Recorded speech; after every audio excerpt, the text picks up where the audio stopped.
Hello, greetings, this is Gilles Mention. I wanted to come and say hello. I'm going to have to change the format of those videos. I might open an English channel. As much is happening, I'm going to concentrate and focus on my art and my artistic activities, but since I still have time, I thought I'd come and say hello.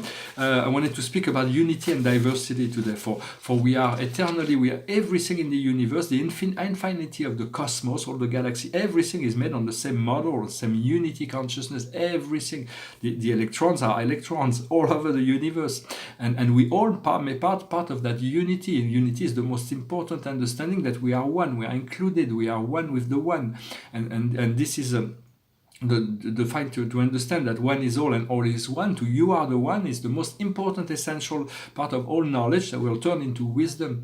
Yet there is an infinite diversity. There is no one, not two people are the same, not two atoms are the same. When we watch a mountain that is covered with snow, we know that no two snowflakes are the same, yet we can conceive that there is an infinity of snowflakes to cover all those mountains. And so it is the same in the universe. Everything is made from patterns, but the patterns may be self-replicating, but as created beings, we are absolutely unique. So we are absolutely essential to the path of creation. And life is we looked at life through the eyes of the beholder. We have been taught to look through separation, that life is outside of us, that we have to fight to get what we want. Once we move into unity consciousness, we can move into the state of receptivity and receive life naturally and gracefully. From the soul perspective, there is only love and creativity. There is nothing everything that is fear, that is separation, that is struggle, come from the ego. As we move into the fifth dimension, or as we seek to, we have control over what we need and what we want. And as we seek to move into fifth dimension, we have to pass through the whole fourth dimensional realm of consciousness. But once we find that, we will find an eternal salvation. We will find an eternal well-being. We will no longer be affected by anything such as astrology. Astrology is here to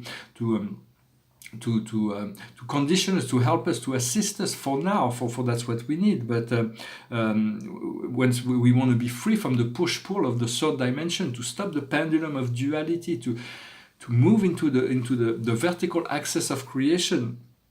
And so understanding also everyone is changing, everything and everyone is changing. So we do not know what's happening in the world outside. Since we left the situation, things have changed. And even the dark souls have changed. And so the dark extraterrestrials have changed. Everything has changed. Yet when we go back to a relation, we pick it up where the beliefs left us. If we had a relation 10 years ago with someone that was positive or negative, when we meet the person, we'll be reminded of the level of relationship that we had. So we want to cut out the cords, or to make the cords very smooth, to forgive, to let go of anything that could be negative, and let go of all forms of codependency.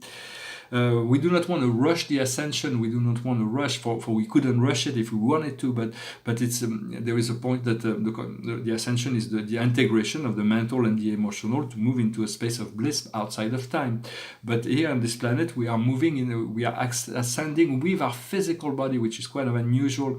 And the crystallization, the cellular crystallization of our physical body would be very painful if it was going any faster. So always hydrate yourself well, do exercise, get rid of toxins and bad physical habits, connect to nature. All those things are necessary, and understand to accelerate the physical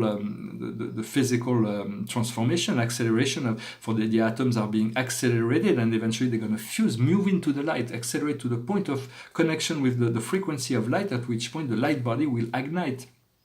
And so also pay very attention to the sign, the guidance, to what the needs of the bodies are.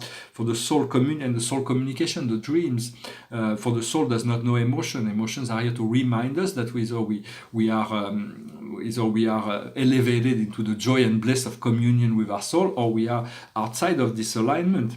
The card of the day for us is patience. For we have to be patient. We have to be able to relax, stay calm, to pause, to not be stressed and agitated in the prospect. We control what we want, what we need, and the time is now to be in that peace. And as we move into that state of peace, we are able to be in a much more receptive state of all those things. And so I hope this message was interesting for you. I'm going to make a second part, but I wanted to come and wish you a good day. Thank you for liking, sharing, subscribing, and I'll talk to you later. Namaste.